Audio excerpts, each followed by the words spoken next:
সুপ্রিয় দর্শক, ভারত পাকিস্তান যুদ্ধ নিয়ে নিজের অবস্থান স্পষ্ট করে দিয়েছেন খোদ মুখ্যমন্ত্রী মমতা ব্যানার্জি। তিনি বলেছেন, এই সময়ে কেন্দ্রীয় সরকারের পাশে সব সময় রয়েছে দল।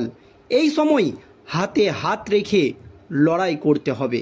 দর্শক, আপনারা জানেন, কাশ্মীরের পাহেলগ্রামের জঙ্গি হামলার ঘটনার পর পাকিস্তানে ঢুকে পাকিস্তানের প্রায় 9টি জঙ্গি ঘাঁটি গুড়িয়ে দিয়েছে ভারতীয় সেনাবাহিনী।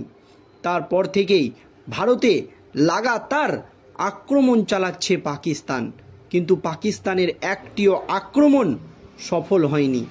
পাকিস্তানের সমস্ত মিসাইল থেকে শুরু করে ড্রোন আকাশেই ধ্বংস করে দিচ্ছে ভারতের এয়ার ডিফেন্স সিস্টেম সুদর্শন চক্র।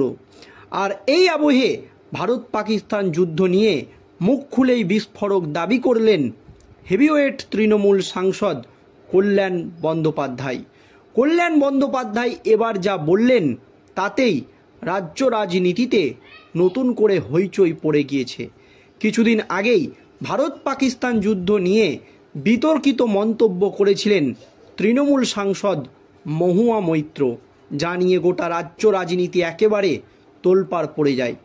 মহুয়া মৈত্র নিজের অবস্থান স্পষ্ট করে জানিয়েছিলেন, ভারত যেভাবে পাকিস্তানে ঢুকে পাকিস্তানের 9টি জঙ্গি ঘাঁটিকে উড়িয়ে দিয়েছে তাকে আমি শ্রদ্ধা জানাই, ভারতীয় সেনাবাহিনীকে আমি সম্মান করি। কিন্তু এই যুদ্ধর নামে একাধিক ভুয়ো ভিডিও ছড়াচ্ছে বিজেপি, এমনই দাবি করেন মহুয়া মৈত্র।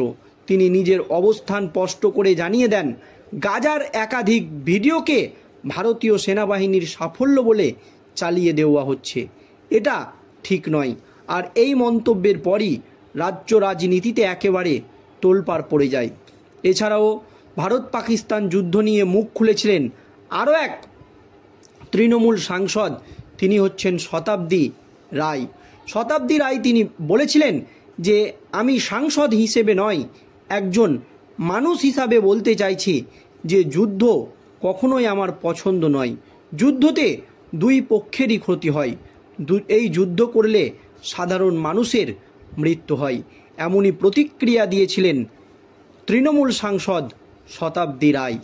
আর এবার ভারত পাকিস্তান যুদ্ধ নিয়ে মুখ খুলেই বিস্ফোরক মন্তব্য করলেন তৃণমূলের হেভিওয়েট সাংসদ তথা বিশিষ্ট আইনজীবী কল্যাণ বন্দ্যোপাধ্যায়। কল্যাণ বন্দ্যোপাধ্যায় বিএসএফকে দিলেন একেবারে চরম বার্তা। আর কল্যাণ বন্দ্যোপাধ্যায়ের এই মন্তব্যের পরই রাজ্য রাজনীতিতে নতুন করে হইচই শুরু হয়ে গিয়েছে। কি জানিয়েছে কল্যাণ বন্দ্যোপাধ্যায়, শুনুন। বিএসএফ জওয়ানকে আটক করেছিল পাকিস্তান, তাকে মুক্তি করে আনার জন্যই নানান চেষ্টা হয়েছে বিএসএফের তরফে, কিন্তু শেষ পর্যন্ত তাকে আনা যায়নি বলে সূত্রের খবর। দুই পক্ষের মধ্যে লড়াই যখন একেবারে চরমে ছিল, তখন ওই বিএসএফ জওয়ানের পরিবারের মধ্যে চরম উদ্বেগ ছড়িয়েছিল। তবে এবার সংঘর্ষ বিরতির সিদ্ধান্ত। এবার শ্রীরামপুরের তৃণমূল সাংসদ কল্যাণ বন্দ্যোপাধ্যায় এক্স হ্যান্ডেলে লিখেছেন, ভারত ও পাকিস্তানের মধ্যে সংঘর্ষ বিরতি হয়েছে। এবার যাকে পাকিস্তানের সেনা আটক করে রেখেছে তাকে মুক্তির জন্য এখনই উদ্যোগ নেওয়া হোক। তাকে প্রায় 20 দিন ধরে আটকে রাখা হয়েছে। কিছুক্ষণ আগে আমি বিএসএফের ডিরেক্টর জেনারেলের সঙ্গে কথা বলেছি। কল্যাণ বন্দ্যোপাধ্যায় পরিষ্কার বলেন যে তিনি বিএসএফের ডিরেক্টর জেনারেলের সঙ্গে কথা বলেছে। এই সময়ে আমরা অভিপ্রায় পরিকল্পনা এগুলি শোনার জন্য আগ্রহ নয়। তিনি বিএসএফের জওয়ানকে একেবারে স্পষ্ট জানিয়ে দিয়েছেন যে এই সময়ে আমরা অভিপ্রায় পরিকল্পনা এগুলো শোনার জন্য আগ্রহ নয়। আমি চাই অবিলম্বে মুক্তি হোক বাংলার ওই জওয়ানের, অবিলম্বে যাতে পাকিস্তান বাংলার ওই জওয়ানকে মুক্তি দেয়, এমনই জানিয়েছে বিএসএফের ডিরেক্টরকে কল্যাণ বন্দ্যোপাধ্যায়। কোনো দেরি না করে তাকে মুক্তি দিতে হবে। তার ফেরার অপেক্ষায় উদ্বেগের মধ্যে রয়েছে তার গোটা পরিবার।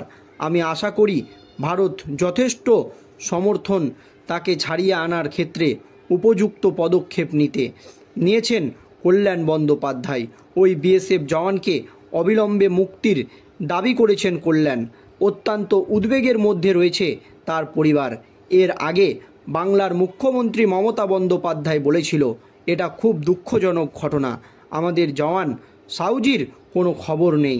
আমাদের পক্ষ থেকে সাংসদ কল্যাণ বন্দ্যোপাধ্যায়ের পরিবারের সঙ্গে নিয়মিত যোগাযোগ রাখছেন এবং পুরনম সাউকে ফিরিয়ে আনতে হবে।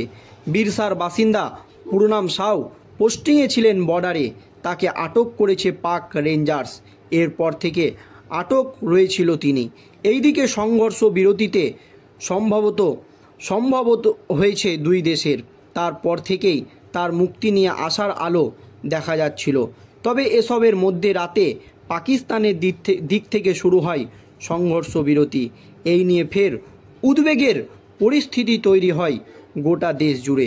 এইদিকে কিছুদিন আগেই ওই বিএসএফ জওয়ানের স্ত্রী বলেছেন, এখন আশা দেখছি না, যুদ্ধ বেঁধে গিয়েছে, এখন পাকিস্তান আর হয়তো ছাড়বে না।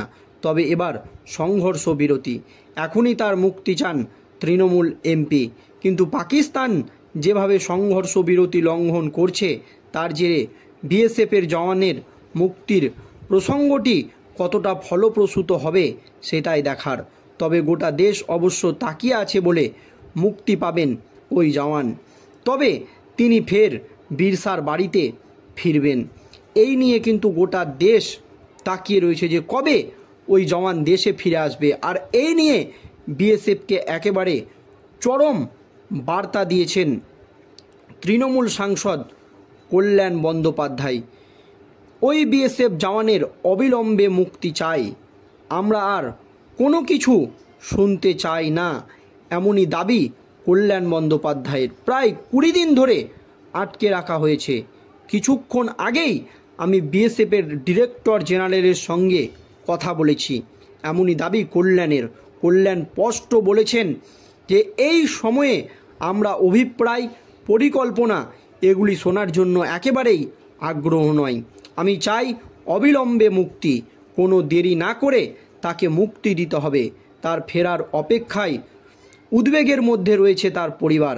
আমি আশা করি ভারত যথেষ্ট সমর্থ তাকে ছাড়িয়ে আনার ক্ষেত্রে উপযুক্ত পদক্ষেপ নেবে, এমনটাই লিখেছেন তৃণমূল সাংসদ কল্যাণ বন্দ্যোপাধ্যায়।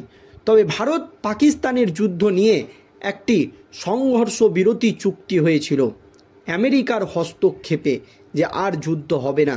কিন্তু এই সংঘর্ষ চুক্তিকে ভেঙে আবারও ভারতবর্ষে গোলাবর্ষণ শুরু করে বিশ্বাসঘাতক পাকিস্তান। তার প্রেক্ষিতে পাকিস্তানকে জবাব দিতে ছাড়েনি ভারতীয় সেনারাও কিন্তু পাকিস্তানকে উপযুক্ত জবাব দিচ্ছে। এই আবহে যে বাংলার একজন সৈনিক পাকিস্তানে আটকে রয়েছে, তার পরিবার একেবারে উদ্বিগ্ন, তাকে অবিলম্বে ফিরিয়ে আনতে হবে, এমনই বার্তা বিএসএফকে দিয়েছে কল্যাণ বন্দ্যোপাধ্যায়। ধন্যবাদ।